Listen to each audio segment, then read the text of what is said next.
Good morning students. कल अपन ने पढ़ा था लांबिक वक्ररेखीय निर्देश तंत्र एवं स्केल गुणक, यानी कि स्केल गुणक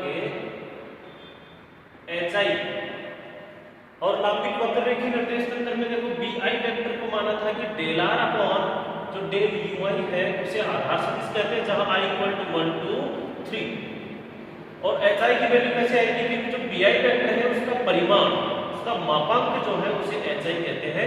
और यदि इनके अनुदिश एकांक सदिश EI कैप है तो HI डॉट EI, ये अपन ने निकाला था कल। फिर इसके बाद में लास्ट में अपने समांतर षटफलक का आयतन d की वैल्यू निकाली थी H1 H2 H3 dot du1 du2 du3। यहां तक अपन ने अध्ययन किया था। आज अपन पढ़ते हैं कि कोई अदिश फलन है या अदिश राशि है फाई, उसकी प्रवणता, अदिश राशि की प्रवणता कैसे निकालते हैं।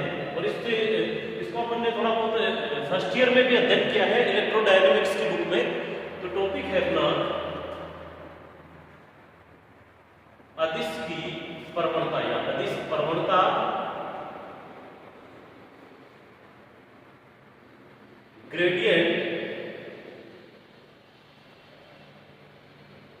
Gradient of scalar, gradient of scalar. इसके लिए देखो एक 3D कोऑर्डिनेट सिस्टम का उपयोग करते हैं। 3D में या कह सकते हैं अपन वक्ररेखीय निर्देश तंत्र को डायरेक्ट इसका जो है लंबवत सदिश मानते हैं U1 U2। लांबिक वक्ररेखीय निर्देश तंत्र के कोऑर्डिनेट क्या होते हैं U1 U2 U3। मूल बिंदु इसका O। ये कहता है कि इस लांबिक वक्ररेखीय निर्देश तंत्र में देखो वक्र की समतल जो दिशा है उसके अनुदिश जो कोऑर्डिनेट मानते हैं वो ही लिए जाते हैं। डायरेक्ट बार बार अध्ययन के लिए वक्र नहीं डिवाइड करेंगे, वक्रों को डिनोट नहीं करेंगे। तो इस वक्ररेखीय निर्देश तंत्र में दो पृष्ठ हैं, एक S1 और दूसरा पृष्ठ है S2। पृष्ठ S1 और पृष्ठ S2। मूल बिंदु O से पृष्ठ S1 पर कोई बिंदु है P जिसकी दूरी है R वेक्टर, और मूल बिंदु O से पृष्ठ S2 पर कोई बिंदु है Q जिसकी दूरी है R vector plus dr vector. और पृष्ठ P से S1 के बिंदु P से S2 की ओर लंबवत, जिसे अपन कह सकते हैं कोई अनुदिश एकांक सदिश है n कैप, और Q से S2 के किसी बिंदु पर जो लंबवत मान सकते हैं कि मध्य पॉइंट है उसको Q डैश कह दो। इन दोनों के बीच की दूरी को dn वेक्टर से प्रदर्शित करते हैं। एक पृष्ठ की प्रवणता फाई है, दूसरे की प्रवणता फाई प्लस d फाई। ठीक है, पहले पृष्ठ की प्रवणता फाई है और दूसरे पृष्ठ की प्रवणता क्या है फाई प्लस d फाई। और बिंदु P और Q की डायरेक्ट दूरी को भी शो करते हैं। एक ट्रायंगल बन गया PQ Q डैश, यानी कि P से या कह सकते हैं कि S1 के किसी भी बिंदु से S2 के किसी भी बिंदु, दोनों के बीच की दूरी को dn वेक्टर मान लेते हैं। डायग्राम को थ्योरी के रूप में लिखेंगे कि माना फाई कोई अदिश राशि है, अदिश राशि है जो, माना फाई कोई अदिश राशि है जो वक्ररेखीय निर्देश तंत्र के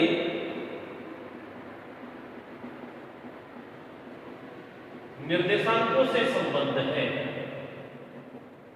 निर्देश तंत्र के निर्देशांकों से संबद्ध है या उनका फलन है। अर्थात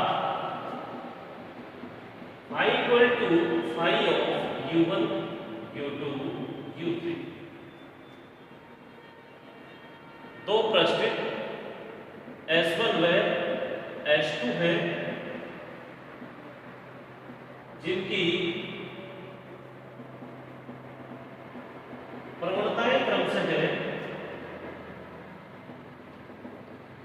फाई व फाई प्लस d फाई है। मूल बिंदु O से मूल बिंदु O से पृष्ठ S1 के बिंदु P की दूरी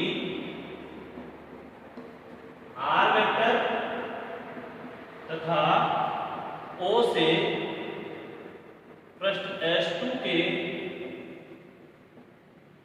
बिंदु Q की दूरी r vector plus dr vector है। ठीक है, r vector plus dr vector है।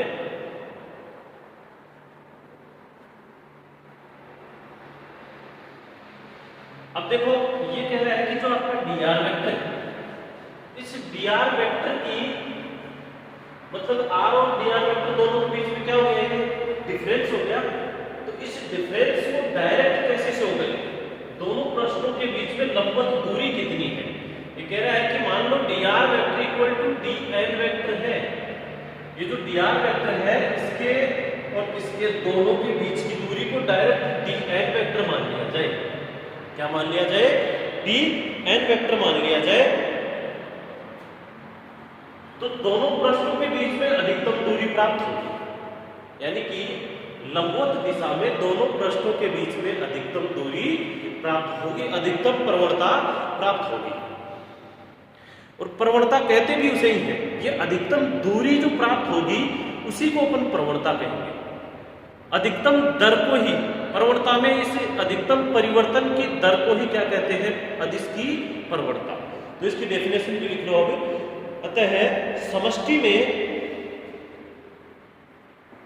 कहते हैं 3D, समष्टि में अदिश फलन फाई के अधिकतम परिवर्तन की दर को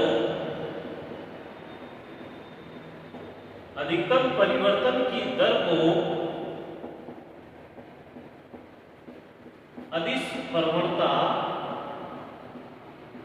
को ग्रेडियंट से डिनोट भी करते हैं, ग्रेडियंट कहते हैं। अदिश प्रवणता ग्रेडियंट कहते हैं। अब देखो अपने को पता है कि फाई जो है इक्वल है फाई ऑफ u1 u2 और u3 के ऊपर डिपेंडेंट है। Phi equal to phi of u1 u2 u3। अब जो ग्रेडियंट फाई है, ग्रेडियंट फाई इक्वल टू क्या लिखोगे, d phi upon dr vector लिख सकते हो, क्योंकि ये जो है अपने तीनों जो है इसके ऊपर डिपेंडेंट है, dr वेक्टर कह सकते हैं। और अपने को पता है dr वेक्टर इक्वल टू क्या है, dn वेक्टर, डायरेक्ट जो दूरी है। तो gradient phi equal to d phi upon dn। अब ये कह रहा है कि यदि इनके अनुदिश एकांक सदिश क्या हो, n कैप हो, तो उसको भी शो कर सकते हैं। जहां n कैप लिखोगे, जहां n cap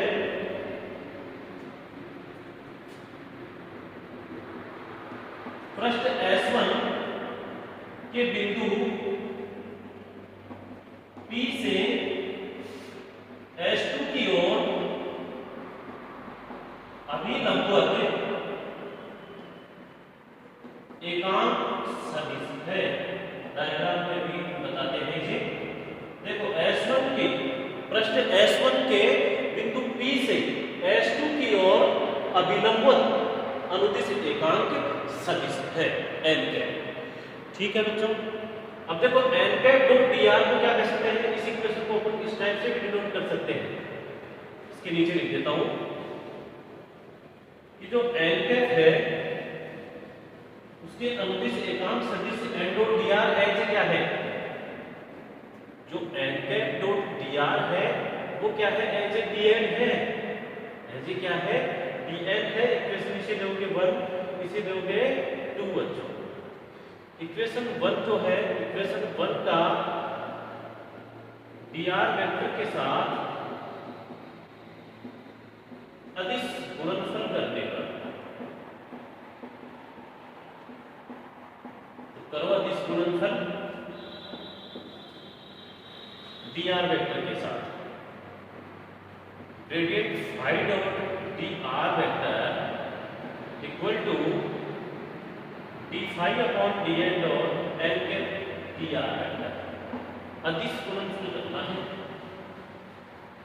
n dot dr को क्या कह सकते हो बच्चों, find dot dr vector equal to d phi upon d n dot dn। Equation है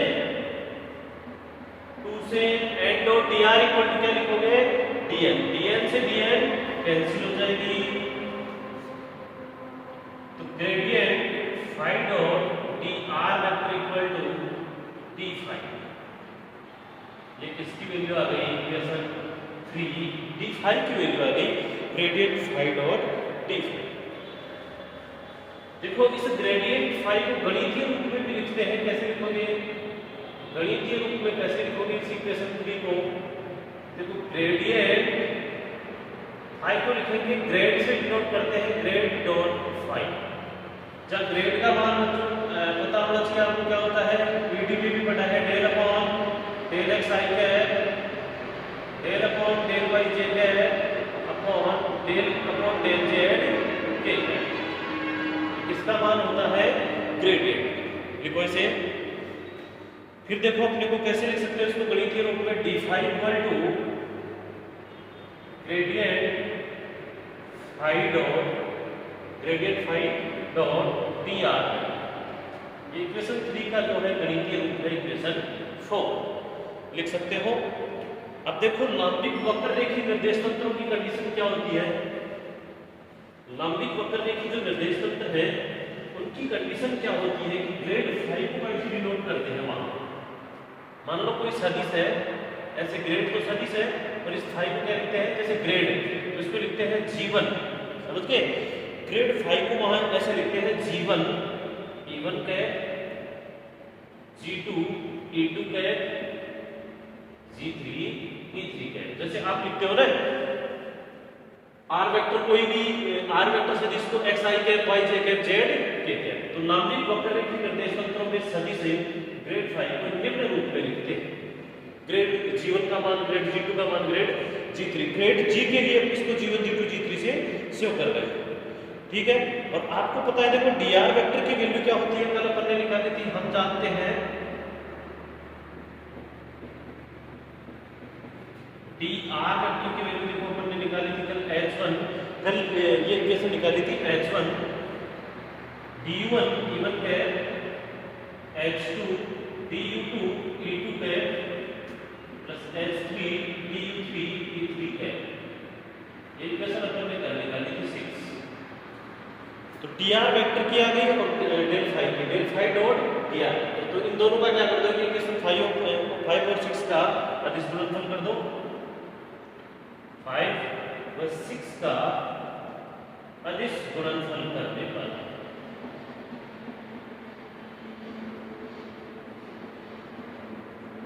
करो दोनों का अदिश गुणनफल, यानी कि grad phi dot dr vector equal to g1 h1 du1 e1 cap dot e1 cap plus g2 h2 du2, इसमें दिख रहा है g2 h2 du2 दिख जाएगा, e2 cap dot e2 cap plus g3 h3 du3 e3 cap dot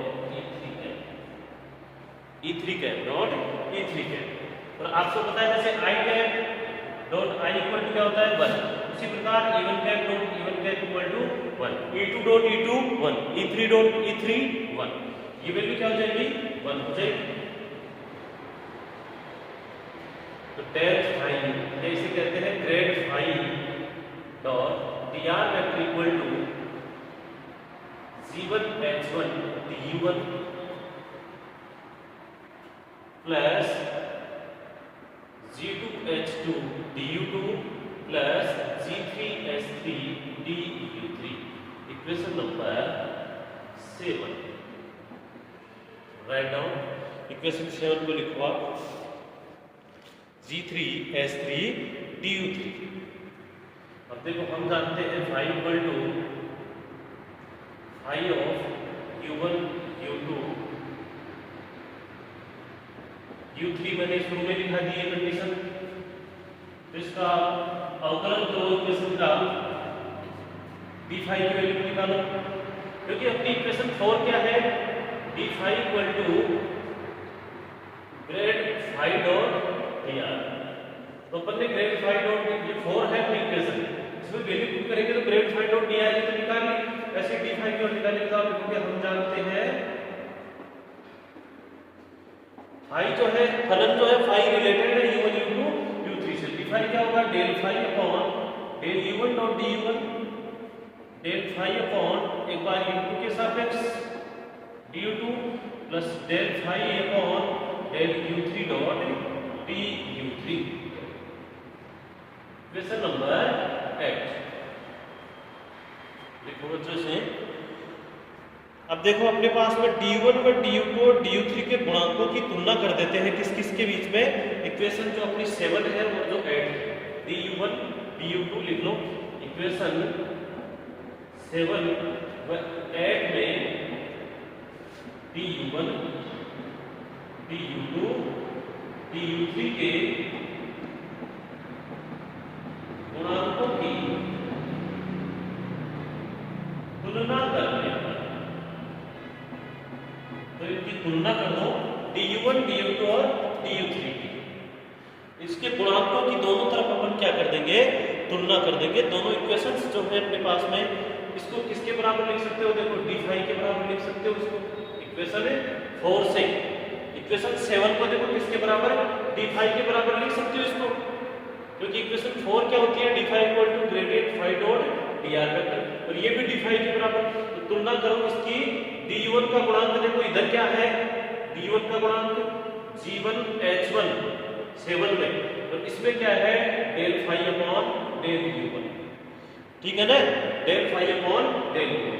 फिर देखो इसमें क्या है g2 h2, यहाँ पर du2 का गुणांक, तो यहाँ क्या है del phi upon del u2। फिर चलो इसमें g3 h3 equal to del phi upon del u3 हो गया। यहाँ पर देखो g1 g2 g3 की वैल्यू निकाल लो। g1 equal to 1 upon h1 del phi upon del u1, g2 की value 1 upon h2 del phi upon del u2, g3 की value 1 upon h3 del phi upon del u3। ये जो equation अपने g1 g2 g3 के मान आए हैं, उनसे अपन देखो ग्रेड फाई का जो मान था अपना g1 e1 cap g2 e2 cap g3 e3 cap, उसमें वैल्यू पुट कर देते हैं। अपने पास में किसकी वैल्यू आ गई, g1 g2 g3। देखो अपन ने माना था ना वक्ररेखीय निर्देश तंत्रों के लिए ग्रेड फाई इक्वल टू क्या माना था, g1 e1 cap g2 e2 cap plus g3 e3 cap. ये इक्वेशन 5 होगी मेरे ख्याल से। तो इसमें g1 g2 और g3 के मान रखने पर, g1 g2 है g3 के मान रखने पर, तो राइट डाउन इसमें मान पुट कर दो बच्चों। ग्रेडियंट फाई इक्वल टू, अपने को वैल्यू किसकी चाहिए, केवल ग्रेड की, और इसकी प्रवणता चाहिए, ग्रेड का मान चाहिए। तो देखो g2 की वैल्यू क्या है, 1 upon h1 dot del phi upon del u1 e1 cap plus 1 upon h2 del phi upon del u2 e2 cap. क्यों, समझ रहे हो ना? देखो g1 का मान 1 upon h1 del phi upon del u1 e1 cap ऐसे कैसे आ गया। फिर g2 का मान, ऐसे g3 का मान है 1 upon h3 del phi upon del u3 dot e3 है। ये g3 की वैल्यू पुट कर दी। अब देखो फलन फाई है वो दोनों तरफ अगर हटाते हैं तो अपने पास में ग्रेडियंट का मान आ गया। अदिश फलन फाई की जो है प्रवणता, अदिश प्रवणता ग्रेडियंट, जिसको स्केलर से इससे डिनोट करते हैं, इसे कहते हैं ग्रेड। इसे क्या कहते हैं, ग्रेड कहते हैं। और जिसका मान आ गया 1 अपॉन h1 या e1 कैप को शो कर दो इधर, e1 cap upon h1 del upon del u1 plus e2 cap upon h2 del upon del u2 plus e3 cap upon h3 del upon del u. ये आ गया बच्चों के पास में जिसकी अपन बात कर रहे थे, इक्वेशन नंबर जो भी 9 या 10 है वो। अदिश की प्रमाण ग्रेडियंट वेक्टर, ये वेक्टर तो इनकी e1 कैट, e2 कैट और e3 कैट डायरेक्शन को प्रदर्शित कर रहा है। अगर वेक्टर हटा दोगे तो 1/h1 del upon del e1, 1/h2 del upon del e2, 1/h3 del upon del e3, केवल ओनली स्केलर की वैल्यू आ जाएगी। तो इसे कहते हैं लांबिक वक्ररेखीय निर्देशांकों में डेल संकारक का मान समीकरण 6, ये सॉरी 9 के तुल्य होता है। देखो लांबिक वक्ररेखीय निर्देशांकों में डेल संकारक का मान इक्वेशन 9 के तुल्य होता है। तो आज का अपना टॉपिक था अदिश की प्रवणता। आगे अपन पढ़ेंगे कल। Thank you.